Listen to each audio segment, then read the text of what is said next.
భరత్ భూషణ్ తివారీ అనే యువకుడి అనుమానాస్పద మృతి ఘటన బీహార్లో ప్రస్తుతం దుమారం రేపుతోంది. వాస్తవానికి అనేక ప్రజా సమస్యలపై తివారీ సోషల్ మీడియాలో పోస్టులు పెడుతూ ఉంటాడు. అంతేకాదు పాలకుల్ని నిలదీసి ప్రశ్నిస్తూ ఉంటాడు. అయితే ఈ నెల 17న పోలీస్ కాల్పుల్లో తివారీ హతమయ్యాడు. అయితే తాము ఆత్మరక్షణార్థం కాల్పులు జరిపినట్లు పోలీసులు వెల్లడించారు. అయితే నిరాయుధుడిగా ఉన్న తివారీపై పోలీసులు కాల్పులు జరిపారన్నది కుటుంబ సభ్యుల ఆరోపణ. ఇదిలా ఉంటే ఈ ఘటనపై న్యాయ విచారణకు బీహార్ సర్కార్ ఆదేశించింది.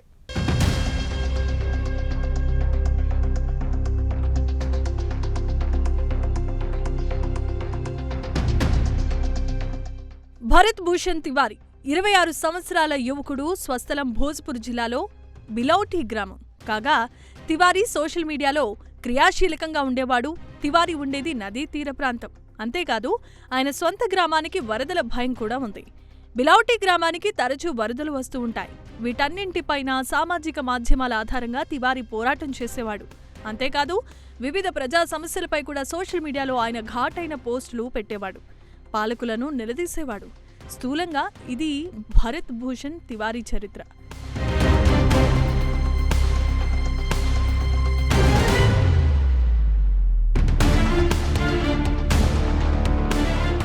అయితే సోషల్ మీడియాలో పెట్టిన ఒక పోస్ట్ నేపథ్యంలో ఇటీవలే తివారీపై పోలీసులు కేసు నమోదు చేశారు. అది జూన్ 17వ తేదీ.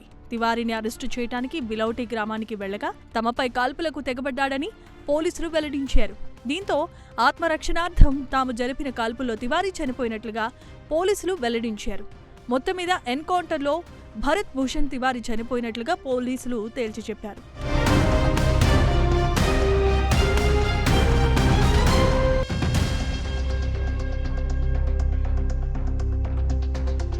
అయితే పోలీసుల కథనాన్ని తివారీ కుటుంబ సభ్యులు తోసిపుచ్చారు. తివారీ దగ్గర తుపాకీ ఉన్నమాట వాస్తవమే. కొంతకాలంగా తివారీకి బెదిరింపులు బాగా పెరిగిపోయాయి. ఈ నేపథ్యంలో ఆత్మరక్షణార్థం తివారీ ఎప్పుడూ ఒక తుపాకీని తన దగ్గరే పెట్టుకునేవాడని వారు వెల్లడించారు.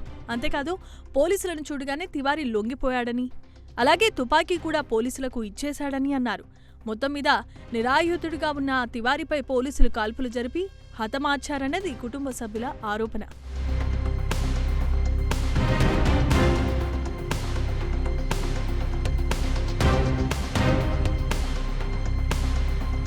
ఈ నేపథ్యంలో భరత్ భూషణ్ తివారీ అనుమానాస్పద మృతి ఘటన బీహార్లో దుమారం రేపింది. అంతేకాదు బీహార్లో తీవ్ర రాజకీయ, సామాజిక చర్చకు దారితీసింది.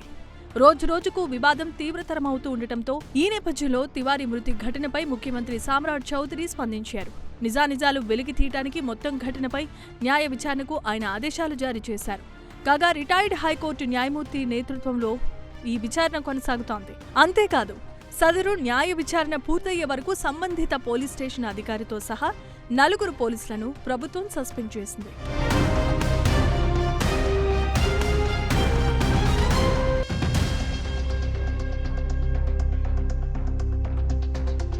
కాగా తివారీ అనుమానాస్పద మృతి కేసు సుప్రీంకోర్టు దృష్టికి కూడా వెళ్లింది.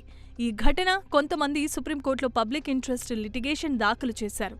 కాగా తివారీ మృతి ఘటనపై సీబీఐతో విచారణకు ఆదేశాలు జారీ చేయాలని సుప్రీంకోర్టును పిటిషన్దారులు కోరారు.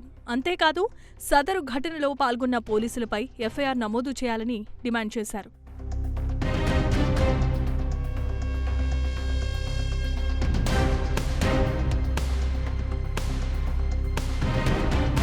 ఇక్కడ మరో ప్రశ్న కూడా తెరమీదకొస్తోంది. వాస్తవానికి భరత్ భూషణ్ తివారీకి ఇప్పటి వరకు ఎటువంటి నేర చరిత్ర అయితే లేదు. బీహార్లో ఏ పోలీస్ స్టేషన్లోనూ తివారీపై ఎటువంటి క్రిమినల్ కేసులు నమోదు కాలేదు. అంటే నేర చరిత్ర లేదన్న విషయం స్పష్టమవుతోంది. దీంతో క్రిమినల్ బ్యాక్గ్రౌండ్ లేని వ్యక్తి పోలీసులను చూడగానే ఒక్కసారిగా కాల్పులు జరుపుతాడా అనేదే ఇప్పుడు $1 మిలియన్ ప్రశ్నగా మారింది.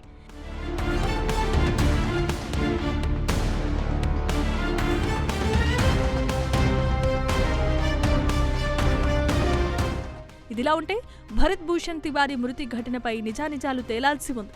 మొత్తం ఘటనకు సంబంధించి పోలీసులు చెప్పిన కథనం ఒకటైతే తివారీ కుటుంబ సభ్యులు అలాగే గ్రామస్తులు చెబుతున్న కథనం మరొకటిగా ఉంది. ఈ 2 కథనాలు ఒకదానికొకటి భిన్నంగా ఉన్నాయి. అంతిమంగా వీడియోలు, ఫోరెన్సిక్ ఆధారాలు, ప్రత్యక్ష సాక్షుల వాంగ్మూలాలు, పోలీస్ రికార్డులు పరిశీలించిన తర్వాతే అసలు నిజం బయటపడే అవకాశం కనిపిస్తోంది. ఏది ఏమైనా భరత్ భూషణ్ తివారీ మృతి ఘటన బీహార్లో దుమారం రేపింది.